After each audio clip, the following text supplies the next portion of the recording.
Well, hi again, everybody. Welcome to another episode of 100 Yards of Football. This is the college rivalry week. Say that three times real fast. I almost got through it. These are some of the biggest games that are going to be taking place in 100 Yards of Football all year long. We've been looking at all the great college games, the ones that you would want to pay attention to, the ones that you would want to see yourself, or the ones that you need to know about when you're in the office at the water cooler or whether you're mowing the backyard. Vincent Turner is with me. He's the founder, and he is the co-host here with 100 Yards of Football. And Vincent, I have to admit, after all the games, the hundreds, if not thousands of games that we've either looked at or analyzed or just been aware of, these are the biggest ones, obviously. For playoff implications, yes, every one of these games has something to do with that. And also, for the fun and the history of the game, these are great times to be able to be a part of the tradition of the NCAA and the great rivalries that have been taking place over the years. Tremendous football games this weekend, Harp. It makes you think of old school, back in the day when Alabama played Auburn on Thanksgiving weekend, Ohio State and Michigan. The games this weekend mean so much to college football and the college football playoffs. We got so many great news going on. Is Lane Kiffin going to leave Ole Miss? Is Texas A&M going to go undefeated? Texas right now, I heard something today, Steve Sarkisian saying, hey, we beat A&M, we should be in the college football playoffs.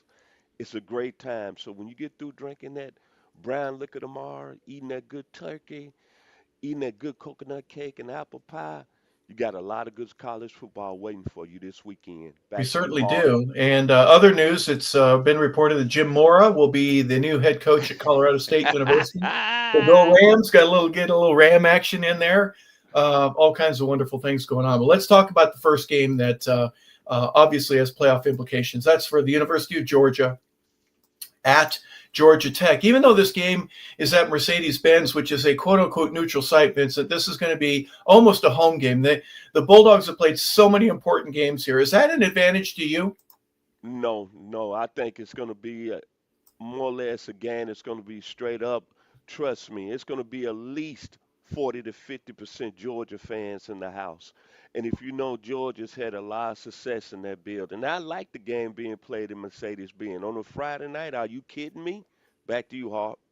Yeah, we're talking about a game where Georgia Tech doesn't even have to get on a bus. They could walk if they needed to and get down to the Benz. It's just a short little distance for them. Let's look at the in particulars, right? Georgia, for obvious reasons, they're 10-1. This is a non-conference game. Georgia finished all their conference stuff 2 weeks ago. Tech is 9-2. Tech's kind of those two of the last three. They've had some tough times and they've struggled a little bit. Does any of that carry over, do you think, into what they need to do in order to stay relevant and stay in the playoff? They lose this one, they're out. Well, basically, I think they're already out based on the fact they lost to Pitt last week, 42-28. What's so sad here is that the Yellow Jackets had everything in their hands. They lose to Pitt last week, which I think is going to play a big factor in this football game because it's not going to mean that much. And Georgia is on a roll right now, Mr. LeBel, with the young man under center who I keep saying should get a seat in New York, Mr. Gunnar Stockton. Back to you, Hart. He's certainly played a heck of a lot better over the last couple of weeks. In important games, he's really shown, at least in my opinion, that he's ready to lead the team when he needs to, when they need the leadership, and take them to the promised land. They're so close right now, and the cream rises to the top. And for the University of Georgia, and especially their fans, they're waiting for this to be the time where they're hitting on all cylinders. Yes, sir. No question about it. I think it's going to be an outstanding football game in Georgia's favorite. I think Georgia Tech is going to play close early, but the one thing that's hurt Georgia Tech, let's be honest, they don't have no defense. And we give it back to you, Mr. LeBel. Yeah, the line is 13.5. The over and under is 59 for this one. 3:30 ABC. It will be at Mercedes-Benz Stadium in Atlanta, so a neutral site. But again, it's just right down the street from Tech. However, Georgia fans will be there in droves. A larger group of Georgia supporters will be gobbling up all those extra tickets that they have for this game. All right, the next one, equally important for Texas. They, as you mentioned just a moment ago, Steve Sarkisian says the number 16th ranked Longhorns. And by the way, this is a home game for them. It's a 7:30 kick, also on ABC. And again, both these games are on Friday evening. Um, A&M's got everything rolling for them right now. They're undefeated going into this. They're 11-0. They're obviously, from a uh, uh, just a conference standpoint, undefeated there as well. Texas is 8-3. They've had a couple of tough losses. They opened the season with the loss against Ohio State, and then most recently they had the loss to Georgia. Give me your thoughts here on this one. Well, Texas is saying that even though they've had three losses, Steve Sarkisian said today that he can't understand how Michigan is ranked higher than them in the polls right now based on the fact Texas beat Oklahoma in the regular season while Oklahoma handled Michigan. But that being said, Arch Manning played pretty well last week against the Razorbacks of Arkansas. He was 18 to 30, 389 yards. Now everybody's saying that Arch Manning with 4 touchdowns, he's the guy that we thought was going to be the generational talent in the first pick in the 2026 NFL Draft. Plain and simple with the 12th man, the Texas A&M Aggies. Shout outs to you, Coach Sherrill. You're 11-0. You close the door. You finish the season undefeated. Then you go to the Mercedes-Benz and you play for the Southeastern Conference Championship. Then you go on to the college football playoffs with some momentum. Back to you, Hart. All right. Well, this game obviously has been such a historical landmark for the state of Texas. Obviously, the national implications on numerous occasions have been a part of the game as well. But Vincent, probably more this year than any, because of that, we're teetering there on the line between in and out with Texas and A&M being in the best position they've been in decades. What a amazing turnaround that they've had there at the university. Um, uh, they say tickets start at as low as $335. I'd be hard pressed to find anybody that would be willing to sell a ticket at face value for $335. I bet you they're going for a heck of a lot more. And there might be some ostrich or elephant or some snakeskin boots that are probably $400 or $500 that could be traded for a ticket as opposed to giving away cash. No question about it. What you're saying is plain and simple. It's going to be some money in the house. The money gets real long in the state of Texas. I'm Sure. not going to say millionaires and oil. I'm going to say billionaires. Yeah, there's a couple of B's, wouldn't you say? Oh my gosh, No question about unbelievable. it. 7:30. The kick is it's in Austin, right at DKR Texas Memorial Stadium, and for obvious implications for the state of Texas and from a national perspective, this will be one of the big ones. Keep your eyes peeled for what happens there between A&M and Texas. All right, let's go to Saturday's games. We start at noon. It's on Fox. Undefeated Ohio State University goes to Ann Arbor to heal themselves from last year's wounds and kind of rectify themselves. Um, they're doggone good. And we have not talked about Michigan a whole heck of a lot this year. Let's start with Ohio State. They're 11-0. They're 8-0 in the conference. Michigan is 9-2. They're 7-1. Vincent, Michigan has kind of silently moved its way back up into the lore. They had a couple of incidences earlier in the year that, kind of, well, maybe they just don't have it. They won the national championship a couple of years ago. They are not even close. This would this be a bigger upset if they beat Ohio State in Michigan than what they did last year in beating them as the national champions when they did it in Columbus? No, I wouldn't consider it a upset to a fact. I think because Michigan needs this game to get in the college football playoffs. They win this game, they're in the playoffs. I think what's really been surprising with Michigan this year is that after they had the loss to USC in the middle of the year, everybody's saying this Michigan team is going to underachieve. And let's be honest, we thought Michigan was going to lose some more games the rest of the season, but they Sure haven't. did. Yep. And Bryce Underwood was the freshman, and everybody was talking about, hey, man, he's the next great freshman quarterback to step on campus, say, a.k.a. Trevor Lawrence. But Michigan has gradually went about their business quietly. If you look at their record, would we think they would have won 9 games? And I got to give kudos to Sharon Moore. To have Michigan in this spot right now is huge. But Michigan is playing for their lives right here. We know what Ohio State is about. They've been the best team all year long. June saying is Some people saying the shoe in to win the Heisman Trophy. He has two good games this game and then in the Big Ten championship game. But I wouldn't consider the upset. I just consider Michigan as the more hungrier team, and they're trying to get into the playoffs. Back to you, Hart. They are, but let's look at it from the standpoint you just mentioned a moment ago. Steve Sarkisian says that Texas should be in should they beat A&M. A&M. If Texas beats A&M, they should be in. That's what Steve said.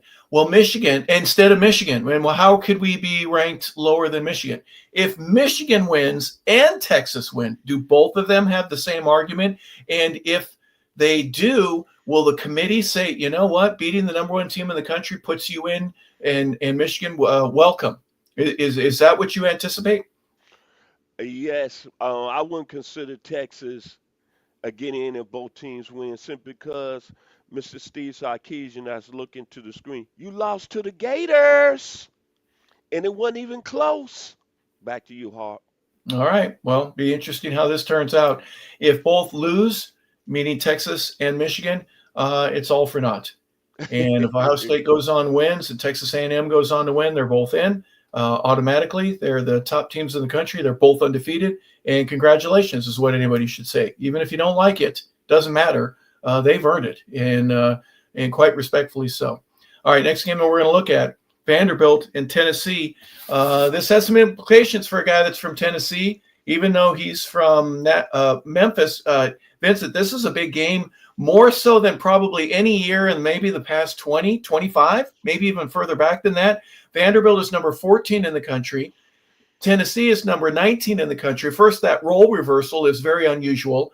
Vanderbilt's 9-2. They're 5-2 in the conference. Tennessee is 8-3. They're 4-3 in the conference. They still have an outside chance. Tennessee does, don't they? This game being played in Neyland Stadium. It'll be a 3:30 kick on ESPN. Your thoughts? Hey, you said it early on, man. You said it in the regular season. You said this Vanderbilt team. Let me get the correct stat again. 21 graduate players on the roster, right? 21. Yep. When you said that, I said to myself, you know what? I said maybe I need to look at Vanderbilt a little bit harder. Let's be honest, the Vanderbilt Commodores have had an outstanding season, and their quarterback, that's almost what, going on 28, 29 years old. I don't know his true age. Is pinching for another year in college football. There you go. It's played at a high level. And last week, what did he have? 522 total yards. And I really thought that Kentucky game was going to be a little bit closer. But right now, this is a Vanderbilt team that's got a real good player under the center that should have a seat in New York if they end up beating Tennessee. But the only problem with this, they got to go on the hill in Neyland Stadium and beat a Tennessee team that's been up, down, 8-3 overall. But it's a Tennessee team that's exceeded expectations a little bit based on they lost their star quarterback at the beginning of the year, Nico Y, who transferred to UCLA. Back to you, Harp. Yeah, Tennessee at home, always like them there. Rocky Top, Smoky, everything that's a part of that. But if Vanderbilt ends up pulling this out and winning in a way that kind of solidifies some of the great things that have happened over the past 2 or 3 years there on their campus from a football perspective, my goodness, what a way to close out Diego's 7th or 8th or 9th year, however many he's been there, and all those other graduate students, to really be able to say, we did something that no other team has been able to do, probably in terms of wins overall in the 4 years that they've been there, or in the 2 that Diego's been there. Just a lot of really cool things that have been going on there. And Vanderbilt, for obvious reasons, would get my vote to be in. I think they would earn yours as well. All right, next game we're going to look at, Alabama. They are 9-2. They're 6-1 in the conference. They go to Jordan-Hare Stadium. This is a 7:30 kick, the latest game of national importance for the evening. It'll be on ABC. Auburn is 5-6 overall. They're only 1-6 in the conference. They've struggled all year. They're going to have a different quarterback under center for them, but they are at home, and occasionally they get lightning in a bottle, and some amazing things have happened at Jordan-Hare Stadium, especially against the University of Alabama. There's some terrific memories that they have, but I just don't know if they've got the gas in the tank right now to be able to take on a very determined and prolific Alabama Crimson Tide roster. I'm going to say this. This game is always, it doesn't matter what the records are. This was probably one of the toughest football games that's played in the state. That's why they call it the Iron Bowl. I'm gonna start with Auburn. They're gonna get their quarterback who took a red shirt, had to miss the last game last week, and Auburn's win over Mercer. Ashton Daniels, I think, is gonna be a huge key in this football game for Auburn. Have people forgotten the last time he was out? 355 yards against Vanderbilt, 2 touchdowns, QB rating of 152.2. They do got stars on the outside in Cam Coleman and Eric Singleton. Alabama. I'm going to look in the camera to the people in Tuscaloosa. I've been listening to the other station down there. The consistency in Tuscaloosa, just win the football game and you in the college football playoffs. Don't matter if you come down here to Atlanta and play in the SEC championship game. You win this game, you win based on your record, based on the hot quarterback that you had in Ty Simpson, 2,900 yards, 22 touchdowns, 4 interceptions. Just win the football game. Now, there's a caveat to this, Harper. If Alabama loses this game, then we might be saying there's a little moving van gonna be right there on Kalen DeBoer's front yard. This is a huge football game for Alabama. You got to win this football game to get in the college football playoffs. Just win the game. Back to you, Harper. Well, Roll we're Tide. moving on down to the south side. You're going to have some problems. Oh, my goodness. Like you do it every week. You bring up something that absolutely, I'm not thinking about that at all, but you brought it up, and it is what it is. All right, some great action, guys. A lot of good football.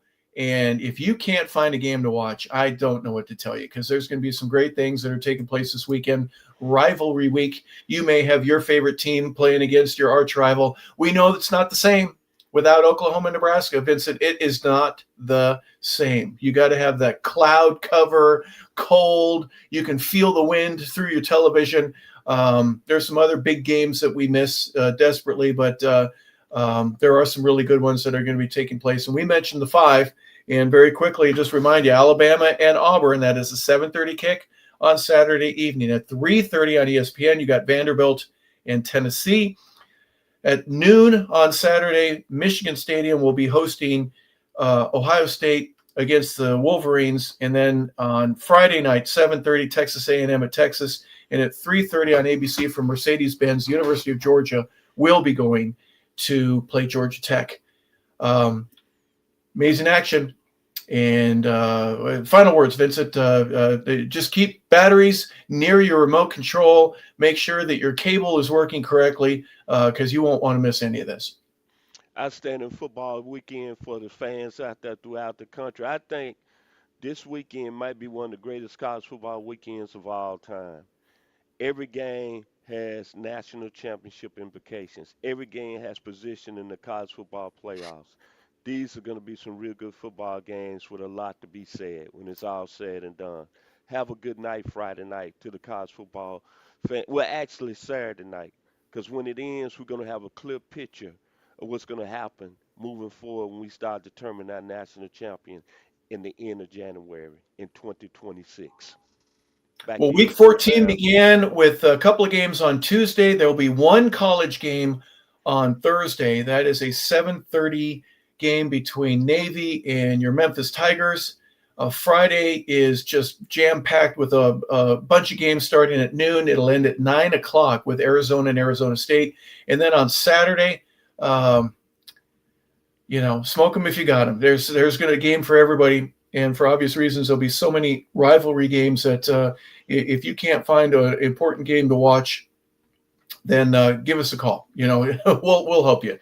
But happy Thanksgiving to everybody. We hope that there is something grateful and joyous in your life that you can be thankful for, and believe that the good Lord above has blessed us in so many different ways. We hope that you get to enjoy that. We also are grateful that you got to enjoy another episode of 100 Yards of Football. This has been our college football preview, the last one before Thanksgiving. The holidays are coming up. We appreciate everybody being here. We hope you have a fantastic